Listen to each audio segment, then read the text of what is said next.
বাসার খাবার তো প্রতিদিনই রান্না করা হয়। কিন্তু যখন আমার একদম বাসার খাবার খেতে ইচ্ছে করে না, আমি হঠাৎ করে রাত অনেক হলে অপুকে বলি যে, "অপু বাইরে খেতে ইচ্ছে করছে।" তো অপুকে আজকেও বললাম যে, "অপু চলো বাইরে খেতে যাই।" ও বলল যে, "ঠিক আছে বাচ্চাদেরকে নিয়ে নিচে নামো, আমি চলে আসছি।" তো বাচ্চাদেরকে নিয়ে যেভাবে ছিলাম সেভাবেই নেমে গিয়েছি। আর অপুও চলে আসছে। তো আমাদের হচ্ছে গন্তব্য ছিল ম্যাডবুল বরপুলের দিকে যাবো। তো মোল্লার দৌড় তো মসজিদ পর্যন্ত এত রাতে আর কোনটা খোলা থাকবে? তো আমরা এখানেই যাই। এখানের খিচুড়িটা সেই মজা লাগে। তো বটতলা ক্রস করে যখন জজকোর্টের দিকে এগোচ্ছিলাম দেখলাম যে না একটু কুয়াশাচ্ছন্ন লাগছে। শুধু লাগছে না সত্যিই কুয়াশা পড়েছিল। তো বড়দের কাছে শুনেছি রাতের বেলা গরমের দিন কুয়াশা পড়লে নাকি পরের দিন অনেক রোদ ওঠে। দেখা যাক পরের দিন কি হয়। তো দেখতে ভালোই লাগছিল কুয়াশা একটা শীত ফিল লাগছিল। দেখতে হচ্ছে আমরা একদম সার্কিট হাউসে চলে এসেছি। সার্কিট হাউস ক্রস করে যখন বাস স্ট্যান্ডের কাছে আসলাম, বাস স্ট্যান্ডের জায়গাটাতে তো বাস দাঁড়ানো থাকে কিন্তু রাস্তার দুই পাশে সারিবদ্ধভাবে এমনভাবে বাসগুলো দাঁড়া করিয়ে রেখেছিল, রাস্তায় আর জায়গাই ছিল না। তো যাই হোক চলে আসছি ম্যাটবলের কাছাকাছি। আর এই পুলিশ লাইনের এই রাস্তাটা আমার কাছে এত ভালো লাগে। দুই পাশে সবুজ গাছ দিয়ে ঘেরাও করা। রাতের বেলা সৌন্দর্যটা যেমন আরো বেশি লাগে। তো আমি সেটা দেখতে আমরা একদম ম্যাটবলে চলে আসছি। আর এই হচ্ছে আমাদের দৌড় ম্যাটবুল পর্যন্ত সেই রাত ৩টার সময়। আর এই ম্যাটবুলের খিচুড়ি যারা খাননি অবশ্যই ট্রাই করবেন। তো এখানে দেখেন আমরা নেমে গিয়েছি ম্যাটবলে খিচুড়ি খাবো বলে।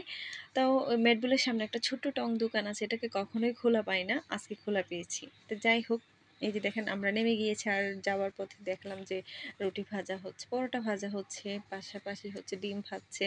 তো আমরা বাচ্চাদের জন্য অর্ডার দিয়ে দিলাম, ওরা হচ্ছে খিচুড়ি খাবে না, ওরা হচ্ছে পরোটা ডিম ভাজি সবজি খাবে। আর আমি দেখে নিচ্ছিলাম আমরা কী দিয়ে খাবো। তো এইখানে ম্যাটবুলের হচ্ছে স্পেশাল হচ্ছে হাঁসের মাংস আর হচ্ছে খিচুড়ি। তো এখানে দেখে নিলাম কে আছে। আর এই যে দেখেন যেটা খেতে আসছি সেটা একদম শেষের পথে, ভাগ্যিস আমাদের বুঝ ছিল। আর এইখানে যে আলপনাটা করা হয়েছে এটা ভালোই লাগে দেখতে, যদিও এই হোটেলটা রেস্টুরেন্টটা খুব বেশি বড় না, তবু ভালো খাবার দাবারের দিক থেকে। আর এই আলপনাগুলো দেখলে হচ্ছে আমার বাচ্চারা বলে কি, মা দেখো কতগুলো চোখ তাকিয়ে আছে, ভয় পায় ওরা। এদিকে হচ্ছে খাবারের অর্ডার যার মতো দিয়ে দেওয়া হয়েছিল আর বাচ্চারা খাবার শুরু করেছে। আফনান খাচ্ছে, ওর হাতে অপু হচ্ছে ইয়াসি আরিফকে খাইয়ে দিচ্ছে। আর এইখানে খাওয়া শেষে বাচ্চারা একটু খোলা জায়গায় পেলেই খেলাধুলা শুরু করে দেয়। ওদের এই খেলা করাটা আমার কাছে ভীষণ ভালো লাগে। সারাক্ষণ বাসায় বন্দি থাকে।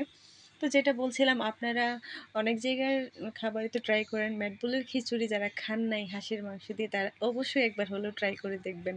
সেই স্বাদ। খাওয়া দাওয়া শেষ। এখন আমরা বাসায় ব্যাক করার পালা।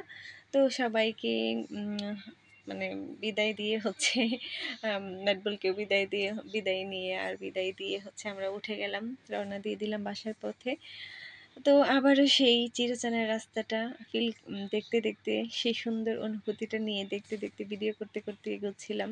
আর লাইটগুলো যখন পড়ে সবুজ গাছের দিকে কি যে ভালো লাগে। আর হঠাৎ করে তাকিয়ে দেখি চাঁদ মামা আমাদের সাথে এগোচ্ছে। আর বাস স্ট্যান্ডে এসে তো সেই বাসগুলোই দেখলাম। আমার কাছে বিষয়টা ভালো লাগেনি, দুই পাশে রাস্তা ঘেরাও করে রেখেছে। আর এখনো এদিকে একটু কুয়াশা দেখা যাচ্ছে। ভেবেছিলাম আসার পথে হয়তো কুয়াশা পাবো না দেখতে, কিন্তু না, তখনও অনেক কুয়াশাই ছিল। আর সেই সবুজ গাছপালা ছেড়ে প্রকৃতি ছেড়ে আবারও সেই চারপাশে বিল্ডিং এর মধ্যেই চলে আসতে হলো। আমরা যখন চলে এসেছি অপু গাড়িটা গ্যারেজে রেখে দিয়ে বাচ্চাদেরকে নিয়ে যখন আস্তে এগোচ্ছিলাম ভাবলাম যে সারাটা দিন একদম রাত 12টা পর্যন্ত এখানে কি হইচইটাই না থাকে, মানুষের হর্নের শব্দ সব কিছু মিলে। আর এখন কত নিস্তব্ধ, ভালো লাগছিল দেখে। কিছুক্ষণ দাঁড়িয়ে ভিডিও করলাম আর হচ্ছে আমরা বাসায় চলে আসলাম। তো শেষমেশ সব কিছু শেষ হলো ভালোভাবে। তো আমাদের এই ভিডিওটা আপনাদের কাছে কেমন লেগেছে অবশ্যই কমেন্ট করে জানাবেন। ধন্যবাদ সবাইকে।